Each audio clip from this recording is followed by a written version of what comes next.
الحمد لله نحمده ونستعينه ونستغفره ونؤمن به ونتوكل عليه ونعوذ بالله من شرور أنفسنا ومن سيئات أعمالنا. من يهده الله فلا مضل له ومن يضلله فلا هادي له، ونشهد أن لا إله إلا الله وحده لا شريك له، ونشهد أن سيدنا ومولانا محمدا عبده ورسوله أرسله بالحق بشيرا ونذيرا. من يطع الله ورسوله فقد رشد، ومن يعصهما فإنه لا يضر إلا نفسه ولا يضر الله شيئا.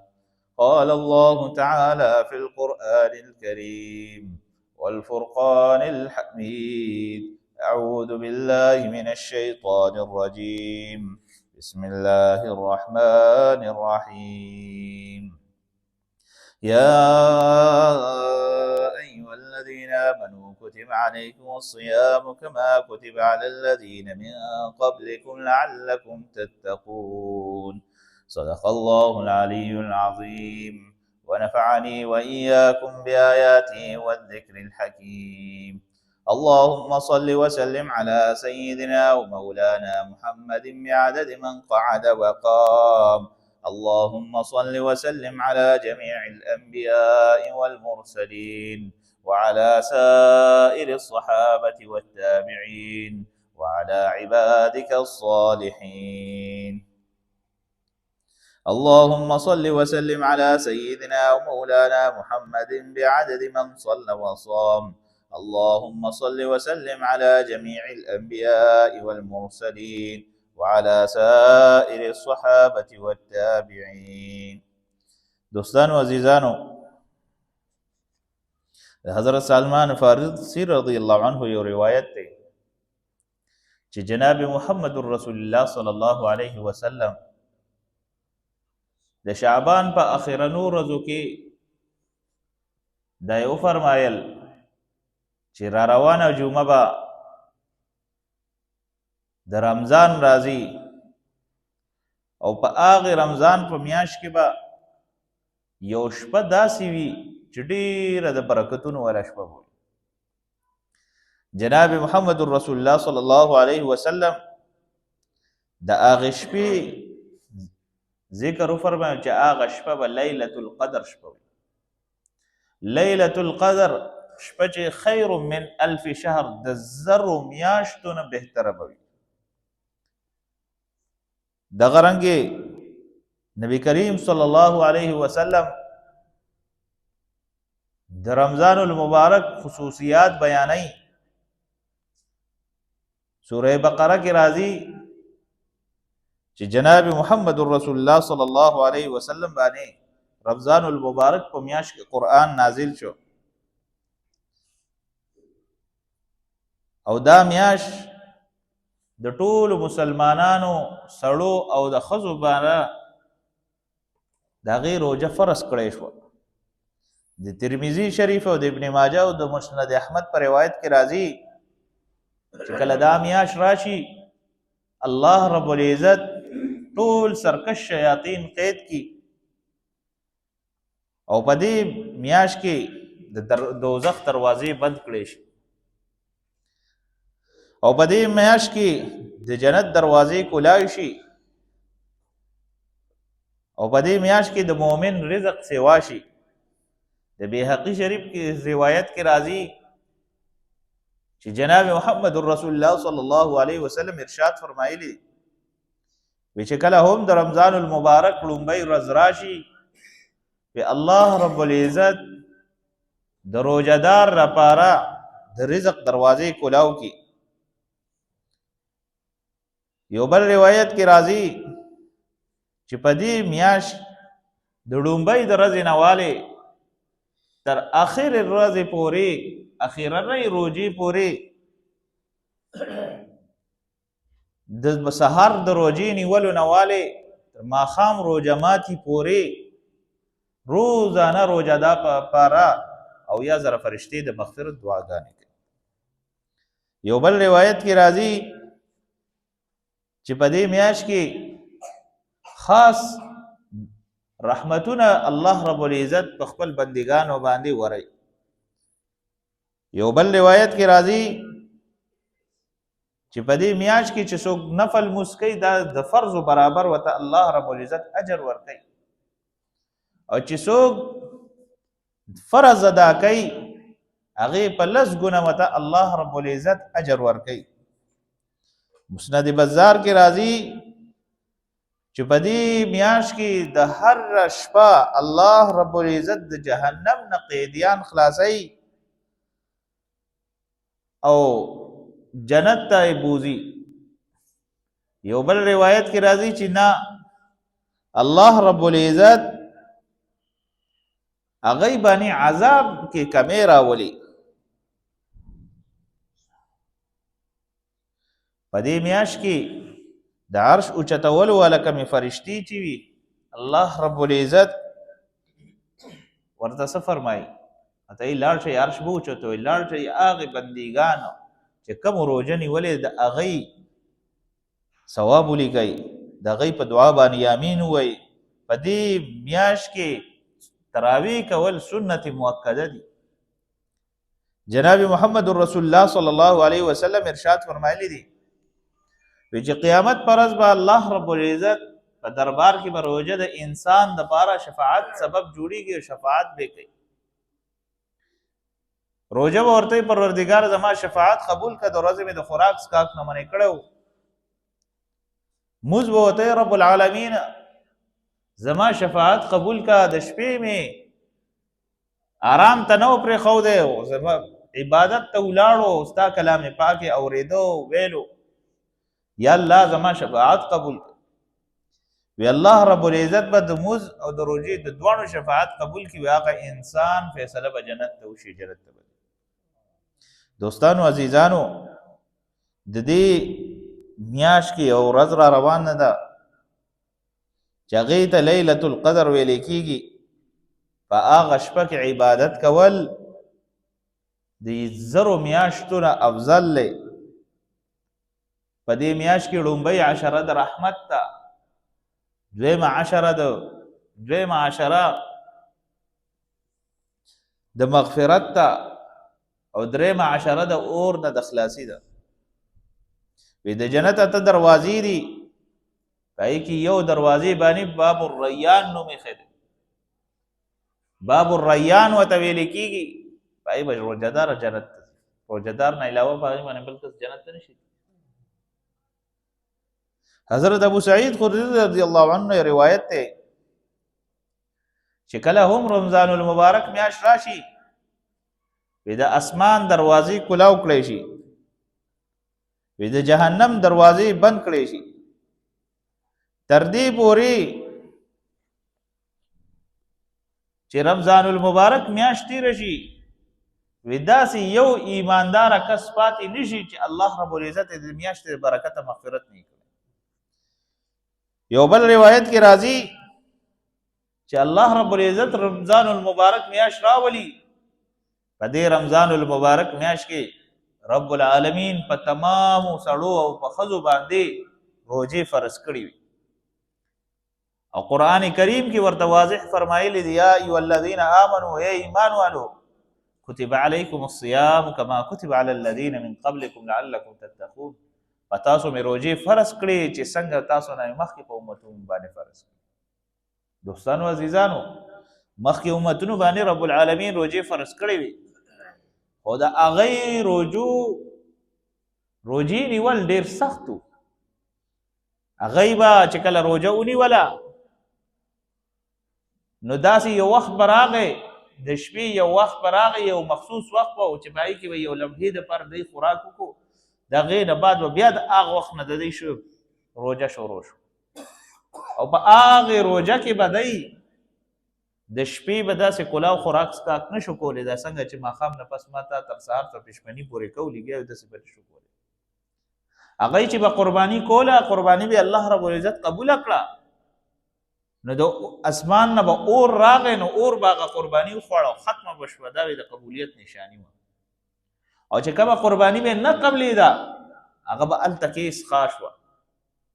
او چې کله به هم څه ګناه به وکړه نو سهار چې به راپاڅېده د کور په دروازه به یې ګناه لیکلی شوې چې پلانکي او د پلانکي زوی بېګا د شپې دا ګناه کړی اوس په دې امت باندې الله رب العزت خپل خصوصي رحم او کرم کړی دی د دې هر ګناه الله رب العزت په خپل راز کې ایښې ده او الله رب العزت په هر انسان باندې پرده اچوي روایاتو کې راځي چې کوم مؤمن مسلمان بل مسلمان باندې پرده اچوي رب العالمین به په قیامت پر ورځ باندې په ګناهونو پرده اچوي چې کله هم بل مؤمن مسلمان د بل په عیبونو باندې پرده نه اچوي کل عام د بل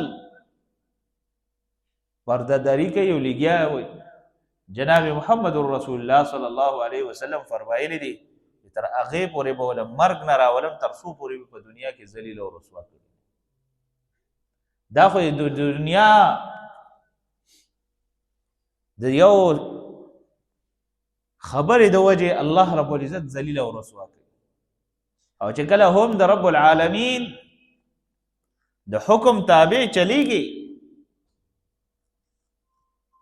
نو الله رب العزت به د چرم نه ناکامه کوي دوستانو عزیزانو موز ادا کې نو پای تکمیل ته رسې نو تقوا سره موز کې نو رب العالمین رضا حاصلېږي بدل که زکات ادا کې رب العالمین د رضا دپاره یې کوي که روژه نیسي رب العالمین د رضا دپاره یې نیسي څنګه ما د تقوا په بیان کې ویلي چې دا تقوا ویلې کېږي څه ته د رب العالمین د یرې ته او د یرې نه پس بیا د رب العالمین باندې داسې یقین ساتلو ته چې رب العالمین هر وخت ما ویني او هر وخت ما سره دوستانو عزیزانو عرض مې دا کولو چې الله رب العزت مبارکه میاشت راوسته او په دې رمضان المبارک کې الله رب العزت هر مؤمن مسلمان 15 سیزونه ورکړي دي چې مخکې امتونو ته نه دي ورکړي جناب محمد رسول الله صلی الله علیه وسلم یو روایت دی حضرت ابو هريره رضی الله عنه یو روایت منقول دی وړومبه دا چې روزدار د خلی کم بدبویی د الله رب العزت ته د مشک او د عنبر نه سوا محبوب ده نمبر 2 چې دې کله روزه ونیسي په سمندر کې تر میانو پورې د دې روزدار پر توبه او استغفار کوي او نمبر 3 روزانه روزدار د پاره جنت چې دی هغه سنبالیږي روزانه ورته سنبالیږي چې روزدار را روان دی جنت ورته سنبال کوي او تر دې پورې چې د دنیا مشقتونه د دنیا ټول مشقتونه دی وغورځي او د رب العالمین طرف ته ځي جناب محمد رسول الله صلی الله علیه وسلم فرمایي په داسې انسان باندې الله رب العزت ډیر فخر کوي څلورم په دې میاشت کې سرکش شیاطین الله رب العزت بند کی او هغه برایانو ګناہونو طرف ته هغه چې کله به انسان ته په رمضان المبارک کې هغه انسان به هغه ګناہونو طرف ته نه ځي پنځم چې په دې رمضان المبارک کې د هر یو مؤمن مسلمان مغفرت کیږي صحابه کرام رضی الله عنهم اجمعین وتعرض قد الله رسوله دا شپه به شب قدر وي ځکه به مغفرت کیږي جناب محمد رسول الله صلی الله علیه وسلم تو فرمایل چې نه چې کله مزدوری وکي بیا وته صله ملاویږي الله رب العزت به وته په هغه شپه باندې د دې صله ورکړي نبی کریم صلی الله علیه وسلم ارشاد فرمایلی دي چې هر ورځ او شپه کې الله رب العزت د جهنم نه قیدیان خلاصي او روزانه ورځ او شپه کې الله رب العزت د هر روزدار دعا قبلي دلته کې هر انسان سره سوچو کو چې موږ د ورځې دعا سوره غواړو تلاوت سوره کوو کار روزګار مو پروژه کې شته نه یو وحده لا شریک ته ودرېدل او دعا غوښتل. نن دې 15 منټه غوښته، سبا له شپږ، بیا 7 8 ورو ټایم سیوا کوو. او دا خبره مې یاده ساتئ چې د رب سره مې یو پرې تعلق جوړ شو. که تاسو مونځ ادا کوئ او که تاسو ذکر کوئ، که تاسو تلاوت کوئ، تاسو ته پکې هغه مزه ملاویږي چې هغه مزه بیا تاسو نه پرېږدي. ډېر کسان داسې شته جومات ته راشي بیا ورپسې ټلیفونونه کېږي ورته کور ته راشه دا پکار دي دا پکار دي ورېږه درځم ورېږه درځم لکه ولې نه زه یېره جي لږ تلاوت کوم لږ مونځ کوم ورېږه که نه ورېږه ځم.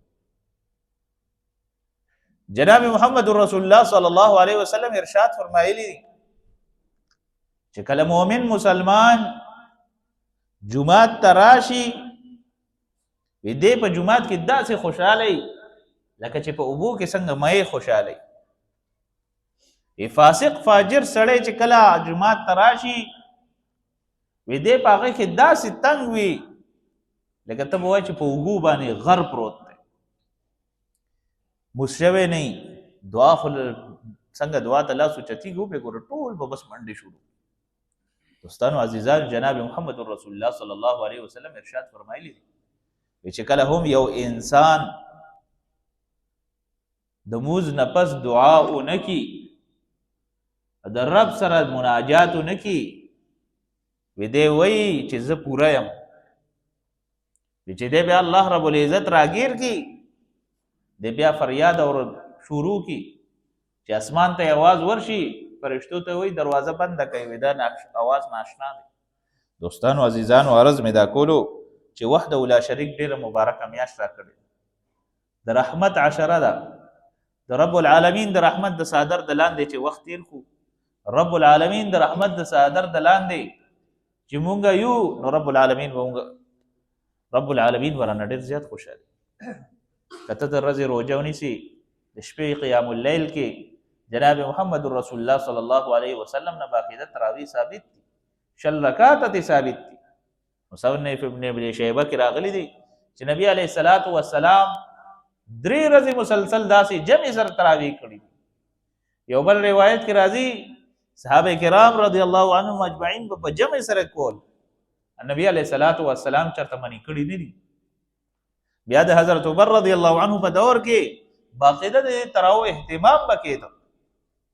هغه ورځ یو کس راغی ویل چې په اسلام کې خو ورته تراویح شل نشته، ماته ولې نشته شته. صحابه کرام رضی الله عنهم اجمعین خو هغه کار نه کړی چې د نبی علیه الصلاۃ والسلام نه منافي. حضرت عمر رضی الله عنه غوندې غیرتی انسان چې پابندي کوي، نبی علیه الصلاۃ والسلام کړي دي کنه. بیا دې نه علاوه چې 8 رکعات د نبی علیه الصلاۃ والسلام نه ثابت دي، هغه به د سحرۍ نه د پښمنۍ نه مخکې یا پښمنۍ ټیم کې به دغه ټیم کې بیا 8 رکعات او بیا به اخر کې وتر وکړو، بیا به لږ ساعت قیلوله وکړه، بیا به راپاڅېدو، بیا به یې پښمنۍ وکړو. دوستانو عزیزانو، د نبی علیه الصلاۃ والسلام د سیرت ته مونږ ځان نه خبرو، د نبی علیه الصلاۃ والسلام د احوالو نه دا نه مونږ ځان نه خبرو. صحابه کرام رضی الله عنهم اجمعین د یو حدیث چې څنګه حفاظت کړی دی مونږ ته را رسېدلی دی او ما تاسو پرې عمل کوو. نن د دین نه لرې یو، لږ معمولي حدیث یو ځای کې واورو، بل ځای کې هغه چې بل شانتي وي، نو یاره دي دا خو شته او دا نشته. دا خبره مې یاد ساتئ، زه همیشه د ملګرو ته وایم نبی علیه الصلاۃ والسلام چې ابتدا کې راغلی و مونځ یې کولو، په ابتدای اسلام کې په ابتدای اسلام کې چې کله به د مونځ کولو او په جومات به څوک راتن نه شو سلام به واچولو، نو تا به وله په مونځ کې هم جواب ورکولی شو. بیا چې کله حکم راغی چې مونځ کې خشوع وضو سره ودرېږه، بیا هغې نه بعد د سلام حکم ختم شو.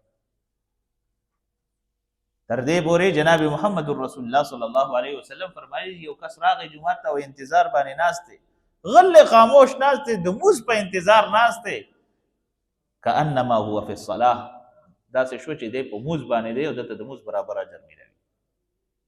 تر څو پورې څه سره لوبې نه کړي، چا سره خبرې نه کړي، چا سیس سره مشغول شوی نه یا د سیس تذکرې نه شروع کړي، تر هغې پورې دته د مونځ اجر مکمل میلوي. دوستانو عزیزانو، عرض مې دا کولو چې جمعات د الله رب العزت کور دی دې سره چې څومره زړه لګوئ نو ستاسو د کامیابۍ سبب به جوړېږي. قرآن سره څومره زړه لګوئ ستاسو د شفاعت سبب به جوړېږي. او دغه رنګې د رب العالمین سره چې څومره زړه لګوئ دوره به د مغفرت سبب ستاسو جوړېږي. حدیث شریف کې راځي چې الله رب العزت د عرش فرشتو ته ووایي چې لاړ شئ روژهدارو باندې ګرځئ چې هغوی څه دعا غواړي امین پې وایي. د عرش فرشتې دې په روژه کې په ډیوټۍ باندې ولګي او ته دعا غواړې چې یا الله په ملک باندې ګراني ده ګراني ترې لرې کړي. مصیبتونه دي، ازمایښونه دي، آفتونه دي، مسائل دي، هر ځای کې هر انسان پریشانه دی. دا ټولې پریشانۍ ختمې کړي. تاسو ووایئ چې فرشتې به پې امین وایي که نه به وایي؟ نن انسان که هر څومره پریشانه سړی کینی او سوچ کوي نو په سوچ به پریشاني ختمه شي، نوره به هم سیوا شي. که یو انسان د رب العالمین په دربار کې توبه او استغفار شروع کړي د رب العالمین نه مدد غواړي او رب به مدد کوي که نه به کوي؟ دوستانو عزیزانو همدغه حال چې د رب العالمین نه مسایل حل کوي او چا چې مسایل راوستي هغه یې حل کوي. که انسان ټول عمر چغې ووایي ځان نه پریشاني نشي ختمولی تر څو پورې د رب العالمین نه مدد نه الله رب العزت موږ تاسو له په دې باندې عمل کولو توفیق را نصیب کړي. واخر دعوانا ان الحمد لله رب العالمین.